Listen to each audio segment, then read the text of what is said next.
All right, cool. Hey, welcome to week 2. We've got the Q&A session on today, and we actually did one earlier, but we decided not to record it. So Mark and I are just going to fire through I'm going to fire some questions at Mark based on the themes that have been coming up the past couple of weeks with attendees and the questions that are coming through here. So Mark, yesterday, thank you so much for walking us through those.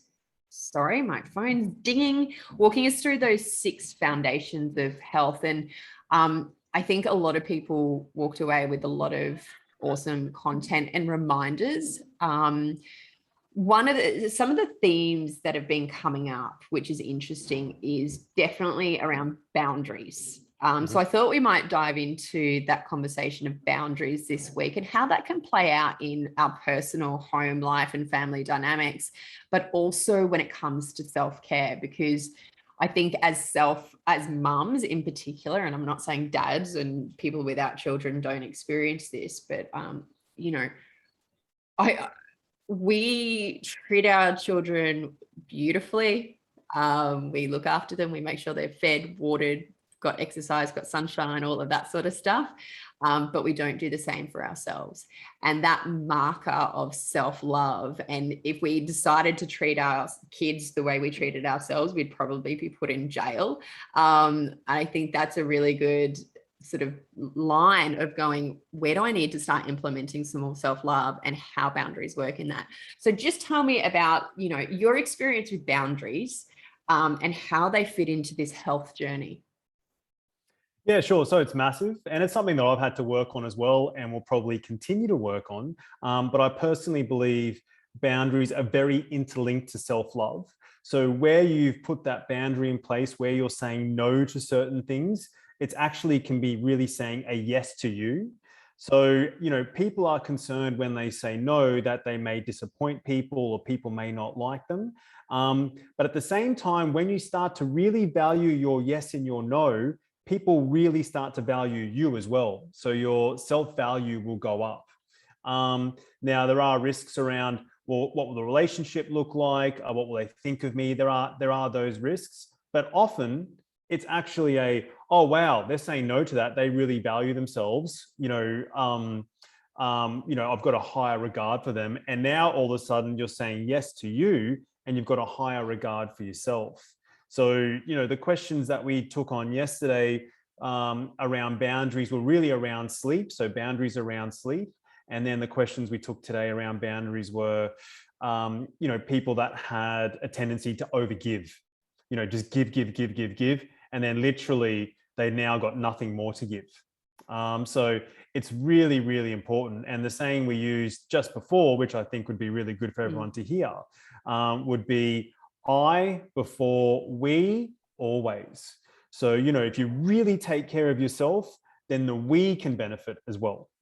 Yeah. I mean, and that, oxygen mask you before your kids, yeah, sure. kind of thing. And that doesn't mean, I think some people think self-care can be selfish. I've heard people say that. I've heard people say that personal development is selfish. But, this notion of self-love is a very popular topic. Every single second hashtag on Instagram is hashtag self-love, which is great. But we haven't been, particularly our generation and above, haven't been given the tools to actually be able to understand and implement actual self-love from a physical perspective as well as an emotional, psychological perspective. And I think the foundations that you went through yesterday, for me, would be the foundations of self-love. Yeah, spot on. When you actually do things that are really good for you, that is actually teaching you self-love. I actually personally think that is better than any affirmation out there. When you're actually doing things for you, that's like, wow, I really love you and appreciate you. Where you're using affirmations and you don't put anything into action, I don't think that's going to land as well. So the better you treat yourself, the more self-love just accumulates, and it can start to spill into other areas of your life as well. Yeah. And you brought up earlier, when you start setting boundaries, it can change dynamics of relationships. And some people may fall away. They may feel triggered. They may get angry or upset or, tempt you to, or try and manipulate you consciously or unconsciously to change your mind and do what they want. But as you get good and you practice boundaries, it becomes easier. And as you're saying there, your level of self-love increases each and every single time that you're doing something for you. What are some... Oh, sorry. No, you go. You go. I was just going to add to that just quickly so you mentioned that, relationships may come to an end as a result of boundaries. And that's just because what's happening is the needs are no longer being met. So let's just say we've got someone that's really overgiving and someone loves being taken care of. Where that overgiving, sacrificing person just puts a stronger boundary in place, that other person that loved being taken care of no longer has that. So their needs are no longer being met, and it can cause a bit of tension, but it's not working for you. So it can be challenging to implement boundaries, but at the same time, you can just start small as well. Yeah. Yeah. And, what you're describing there sounds like a codependent relationship, and take one dependent out of a codependent relationship and you've got someone floundering going, hold on, this is not what I'm used to. And, it just takes adjustment. Yeah. But you'll feel so much better for it. So what are some areas do you think are easy starters on boundaries? Like if you were talking about people who really struggle with setting boundaries, would you have some general tips or tools on how they could start implementing even maybe some of the tools or areas that we talked about yesterday in those 6 foundations? Yeah, sure. So self-awareness would be one. Like you need to really accept if you're doing it or where you are doing it.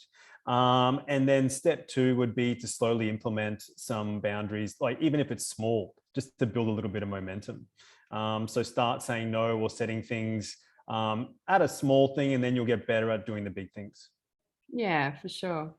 What about you? Like with your in your line of work, you obviously deal a lot with people's physical side of things. So, what's going on in their body, but you're big on also looking at what's happening with their emotions and their thoughts. So looking at that holistic package, which is obviously why we have you on. What do you see as the biggest areas that people really struggle with their health? And it doesn't have to be boundary related. It could be other areas. Like, I guess when we know that other people are experiencing these things, it makes us feel like we're not alone and we're not, weirdos. Yeah.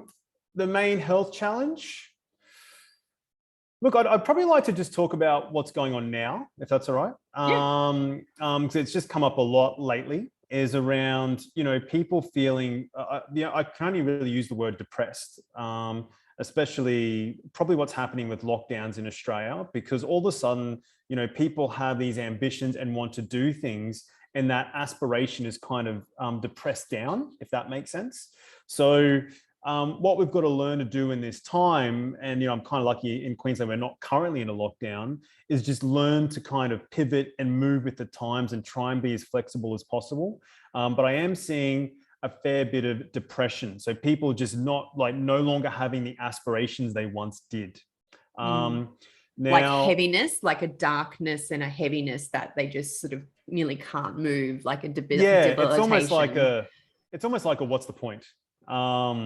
Because then I won't be able to do it. Like, there could be another lockdown, I won't be able to do it. So in this time, it's really important just to try and be flexible and nimble. And where you're flexible, that's when there can be a lot of growth as well. Normally not much growth when things are stable and things are very certain. There's not normally much growth then. There's normally growth when things are uncertain and really require flexibility.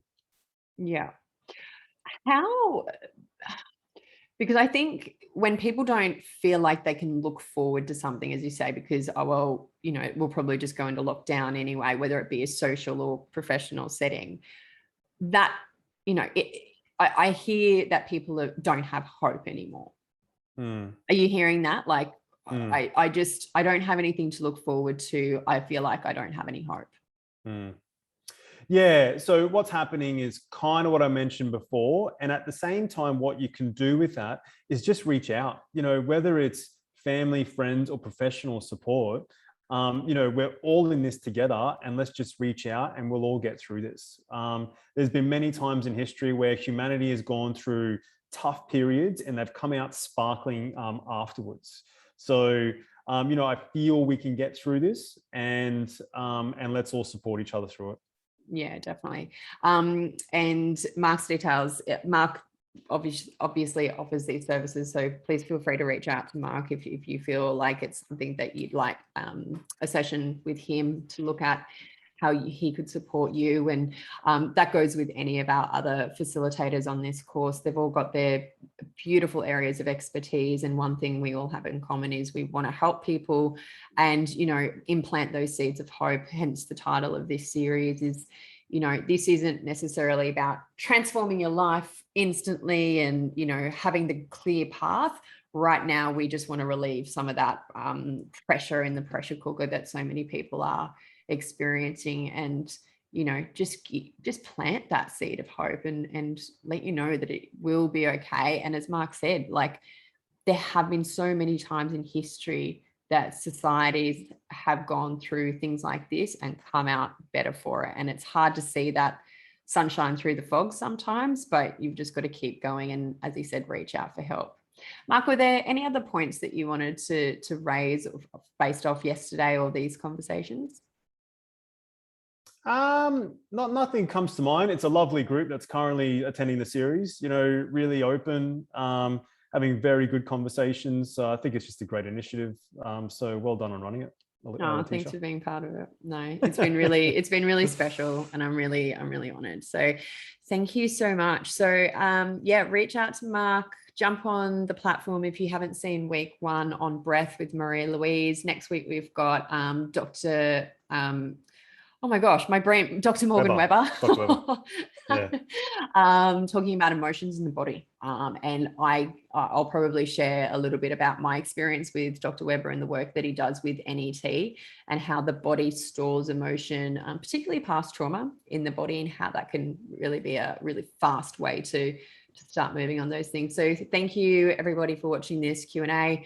Please jump on. If you have any other questions, feel free to email us or private message us or DM us. Thank you. See you next week.